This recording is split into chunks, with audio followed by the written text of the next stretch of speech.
आखिर भूमाफिया, CO, DSLR और बड़े अधिकारियों का गठजोड़ क्या होता है? अगर ये आपको समझना है तो मोतिहारी वाली कहानी आपको जाननी होगी। कैसे भूमाफिया और बड़े अधिकारी मिलकर खेल करते हैं और जो उस मसले को उस सच्चाई को सामने लाता है उसे जान से मार दिया जाता है और उसका बेटा न्याय की लड़ाई की मांग में खुद को खत्म कर लेता है। ये पूरी कहानी क्या है आपको बताएंगे। उससे पहले औपचारिकता के लिए बता दूं कि मेरा नाम है हिमांशु कुमार और आप देख रहे हैं जनता जंक्शन।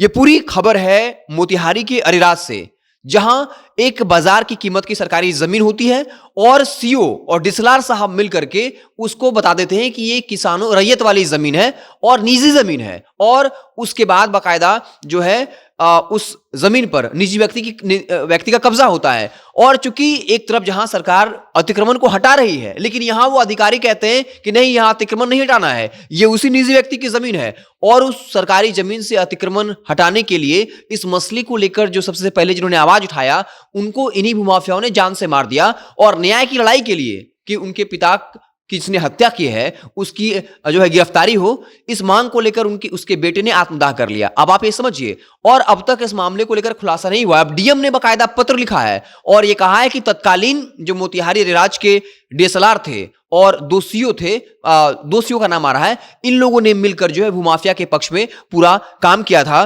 और साफ तौर पर बता दें कि ऐसी स्थिति में ला दी थी कागज को कि जो भूमाफिया थे उनके पक्ष में जो है वो कागजात कर दिए थे कि ये जमीन सरकारी जमीन नहीं है। और ये जमीन जानकर आपको आश्चर्य होगा, ये मोतिहारी जो बाजार है वहां पर ये जमीन जो है वो 1 एकड़ 98 डिसमिल जमीन है। अब आप इसका मूल्य का जो है मूल्यांकन करते रहिए, आखिर ये कितने करोड़ की जमीन होगी।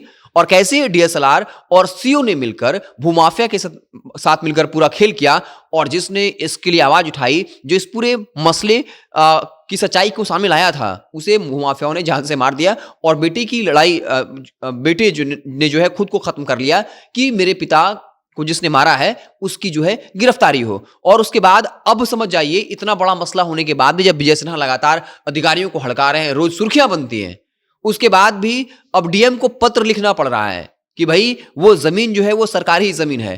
तो जो विजय सिन्हा बुलडोजर चलाने की बात करते हैं, सम्राट चौधरी बुलडोजर चलाने की बात करते हैं, क्या जो सरकारी जमीन को भूमाफियाओं ने हथियाया है और इसमें डीएम खुद पत्र लिखकर यह कह रहा है कि वहां के सीओ और डीएसएलआर साहब शामिल थे, तो फिर इन अधिकारियों भूमाफियाओं पर के घरों पर बुलडोजर क्यों नहीं चलता है? कड़कड़ाती ठंड में सैकड़ों दलितों के घर पे बुलडोजर चला दिया गया। कड़कड़ाती ठंड में उनको जो है मरने के लिए छोड़ दिया गया और ये कहा गया कि नहीं, अतिक्रमण है तो बुलडोजर चलेगा ही। तो सवाल ये उठता है कि जब खुद डीएम ये बता रहे हैं कि सरकारी जमीन को निजी जमीन बता दिया, भूमाफिया के हाथ में दे दिया और बाकायदा जो है जो बाजार कीमत की मूल्य की जो जमीन थी उसको किसानी निजी जमीन बना दिया, तो फिर डीएम के पत्र लिखने के बाद भी क्यों कार्रवाई नहीं हो रही है? और इसमें जो शामिल सीओ और डीएसएलआर हैं, आप समझिए, जब सरकारी जमीन ये बेच देते हैं, वन विभाग की जमीनों को बेच देते हैं सीओ डीएसएलआर साहब, तो आम लोगों के साथ जब उनके कार्यालय में मिलने जाते होंगे अपने निजी भूमि विवाद को लेकर, तब ये किस तरह से पैसा वसूलते होंगे, कैसे लोगों को परेशान किया जाता है, ये बताने की जरूरत नहीं है। और आप भी इस बात को भली बात ही समझते हैं। तो हमारा मुख्य काम था कि मोतिहारी में जो कुछ हुआ, जिस तरीके से भूमाफिया और अधिकारियों का गठजोड़ क्या होता है, ये पता चलता है कि एक डीएम को पत्र लिखकर बताना पड़ रहा है और मंत्री जी जो है वो कार्रवाई नहीं कर पा रहे हैं। आखिर कौन रोक रहा है मंत्री को काम करने से? पीछे से कौन सा वो पावर है, वो कौन सा एक कहते हैं गठजोड़ है भूमाफियाओं का और अधिकारियों का? आप देखते रहें जनता जंक्शन। अगर आप हमें फेसबुक पर देख रहे हैं तो पेज को लाइक कर लीजिए, यूट्यूब को सब्सक्राइब कर लीजिए। बहुत बहुत धन्यवाद।